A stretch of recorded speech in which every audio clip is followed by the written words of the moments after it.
بسم اللہ الرحمن الرحیم۔ السلام علیکم ورحمۃ اللہ۔ ایک دفعہ سلطان صلاح الدین ایوبی مصر کے شہر اسکندریہ کے اندر سے گزر رہے تھے تو ان کی نظر ایک عظیم الشان گھر پر پڑی جو بہت ہی خوبصورت تھا، لیکن اس کے ساتھ ساتھ سلطان صلاح الدین ایوبی نے وہ منظر بھی دیکھا جسے لفظوں میں بیان کرنا بہت مشکل تھا۔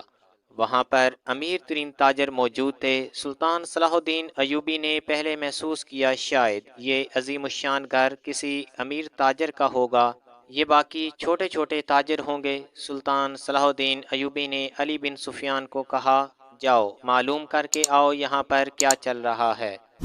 اگر شادی ہوتی تو گانے بجانے ہوتے۔ علی بن سفیان نے آ کر بتایا کہ سلطان معظم، یہ گھر جو آپ کو عظیم الشان گھر نظر آ رہا ہے یہ کسی تاجر یا امیر شخص کا نہیں، بلکہ یہ عظیم الشان گھر ایک انتہائی حسین و جمیل عورت کا ہے۔ وہاں گھر میں موجود ایک عظیم الشان دفتر ہے جہاں پر امیر ترین لوگ بیٹھے ہوئے ہیں۔ یہ لوگ کسی دعوت پر نہیں بلکہ اس حسین و جمیل عورت کے ساتھ رات گزارنے کی تاریخ لینے کے لیے آئے ہوئے ہیں۔ سلطان صلاح الدین ایوبی نے علی بن سفیان سے پوچھا کہ اس عورت میں ایسا کیا ہے کہ بڑے بڑے تاجر اس کے ساتھ رات گزارنا چاہتے ہیں؟ علی بن سفیان نے کہا کہ مجھے زیادہ تو معلوم نہیں، بلکہ وہ عورت خوبصورت بہت ہے۔ اس راز سے پردہ اٹھانے کے لیے سلطان صلاح الدین ایوبی نے بھیس بدل کر اس عظیم الشان گھر کے اندر موجود دفتر میں بیٹھ گئے، لیکن جیسے ہی ان کا نمبر آیا تو دوستو یہ واقعہ ہے مصر کے شہر اسکندریہ کا، جس کے اندر ایک حسین و جمیل عورت رہتی تھی۔ اس کا گھر ایک عظیم الشان محل تھا۔ اس عورت کے گھر دنیا کی ہر چیز موجود تھی۔ ایک دفعہ سلطان صلاح الدین ایوبی نہر رجالہ افتتاح کرنے کے لیے گئے ہوئے تھے، کیونکہ مصر کے کسان کئی سالوں سے اپنی عرضی سلطان صلاح الدین ایوبی کے پاس لے کر آ رہے تھے۔ جب بھی وہ سلطان صلاح الدین ایوبی کے پاس آتے ایک ہی مطالبہ رکھتے کہ حضور ہماری زمین بنجر ہو رہی ہے، اگر ایسا ہی رہا تو ہمارے علاقوں میں قحط سالی پڑ جائے گی، بارشیں بھی نہیں ہوتی۔ تو اس مسئلے کو حل کرنے کے لیے سلطان صلاح الدین ایوبی نے دریائے مصر سے ایک نہر رجالہ نکلوانے کا کام شروع کیا، جو کہ اب مکمل ہو چکا تھا۔ کسان خوشی سے نہال تھے کیونکہ ان کا علاقہ ہرا بھرا ہونے والا تھا۔ کسان ڈھول کی تاپ پر رقص کر رہے تھے۔ سلطان صلاح الدین ایوبی نے دعائے خیر کی اور دریائے مصر سے نہر رجالہ کے بند کو خود توڑا۔ جب پانی نہر رجالہ میں جا رہا تھا، کسان بھی خوشی سے اس پانی کے ساتھ دوڑ رہے تھے۔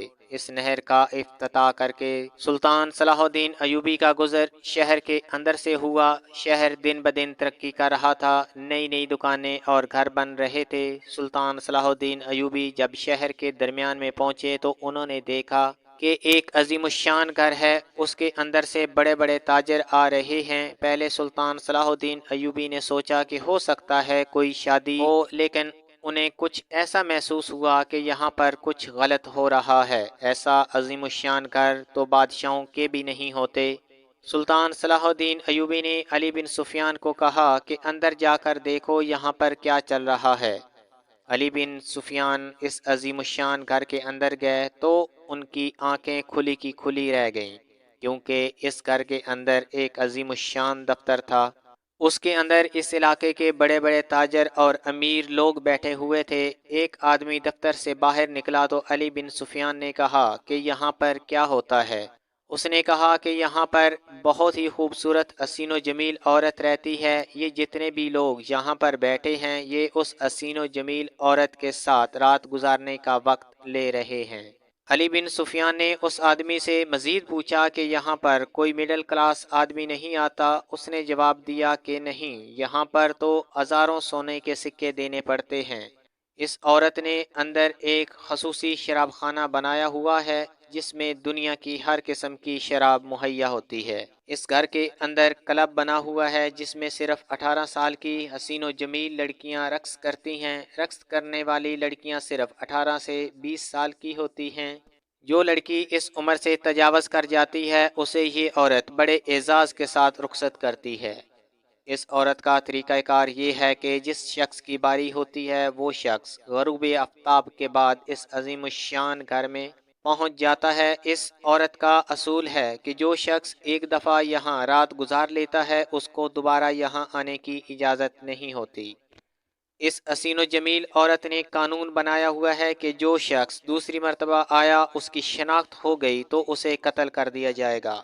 یہ ساری معلومات علی بن سفیان نے سلطان صلاح الدین ایوبی کو بتائیں۔ سلطان صلاح الدین ایوبی نے بھیس بدل کر اپنا نمبر لیا اور اپنی رات کا انتظار کرنے لگے۔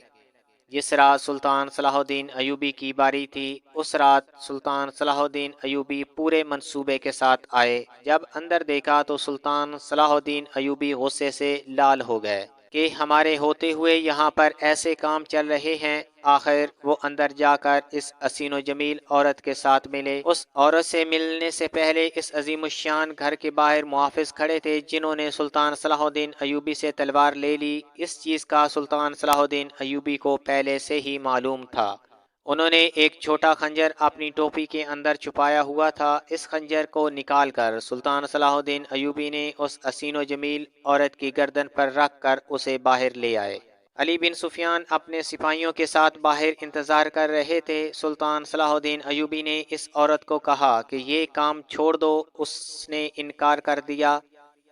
جیسے ہی اس نے انکار کیا سلطان صلاح الدین ایوبی نے اس کا سر تن سے جدا کر دیا۔ اس عورت کا فتنہ ہمیشہ کے لیے ختم ہو گیا۔ چینل کو سبسکرائب کر لیں۔ کل حاضر ہوتے ہیں ایک نئی ویڈیو کے ساتھ، تب تک اجازت دیجیے۔ اللہ حافظ۔